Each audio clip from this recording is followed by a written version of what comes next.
الرحمن الرحیم۔ السلام علیکم فور کلاس۔ آج ہم اپنا لیکچر سبق نمبر جو ہے وہ 4 فقیر اور کوے کا بچہ، پیج نمبر ہے 27 سے شروع کرتے ہیں۔ میں اس کی ریڈنگ پڑھتا ہوں۔ ایک دفعہ ایک فقیر کسی جنگل میں سے گزر رہا تھا۔ راستے میں اسے ایک کوے کا ایک بچہ نظر آیا۔ وہ درخت کے نیچے پڑا ہوا بھوک سے بار بار اپنی چونچ کھول رہا تھا۔ فقیر کو اس پر بڑا ترس آیا۔ ترس آنا کا مطلب ہوتا رحم کر۔ اتنے میں ایک باز نیچے اترا۔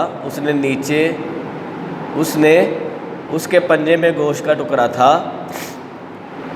باز کوے کے بچے کے پاس بیٹھ گیا اور گوشت کھلانے لگا۔ فقیر نے یہ منظر دیکھا تو حیران ہوا کہ باز تو پرندوں کا دشمن ہے اور وہ کوے کے بچے کو کھلا رہا ہے۔ اللہ تعالیٰ کتنا مہربان ہے، وہ چاہے تو دشمن کے ذریعے بھی روزی دے سکتا ہے۔ اس نے سوچا کہ جب اللہ تعالیٰ اپنی مخلوق کو ہاتھ پاؤں ہلائے بغیر روزی دے سکتا ہے تو میں روزی کے لیے اتنا پریشان کیوں ہوں، کیوں دڑ دڑ کی ٹھوکریں کھا رہا ہوں۔ اللہ تعالیٰ ضرور مجھے بھی اسی طرح روزی دے گا۔ یہ سوچ کر وہ ایک درخت کے نیچے بیٹھ گیا۔ فقیر کو وہاں بیٹھے شام ہو گئی لیکن کوئی اس کی مدد کو نہ آیا۔ بھوک سے اس کا برا حال تھا۔ اسی حالت میں رات ہو گئی۔ وہ انتظار کرتا رہا لیکن کوئی اس کے لیے کچھ نہ لے کر آیا۔ فقیر صبح اٹھا تو اسے بڑی امید تھی کہ آج ضرور اس کی روزی کا کوئی انتظام ہوگا، لیکن وہ دن بھی اسی طرح گزر گیا۔ اس کے بعد 2 دن گزر گئے۔ بھوک اور کمزوری سے اس کا برا حال ہو گیا۔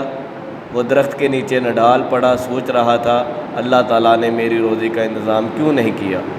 اگر کوے کے بچے کی روزی کا انتظام ہو سکتا ہے تو میری روزی کا بندوبست کیوں نہیں ہو سکتا؟ کیا اللہ تعالیٰ کے نزدیک آدمی کی اہمیت کوے کے بچے سے بھی کم ہے؟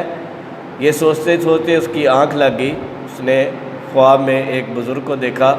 بزرگ نے فقیر سے کہا، تم نے باز کے بچے کو دیکھا جو محنت سے کمانا جانتا ہے، اور کوے کے بچے کو بھی دیکھا جو باز کا محتاج تھا، پھر تمہیں باز بننے کا خیال کیوں نہ آیا؟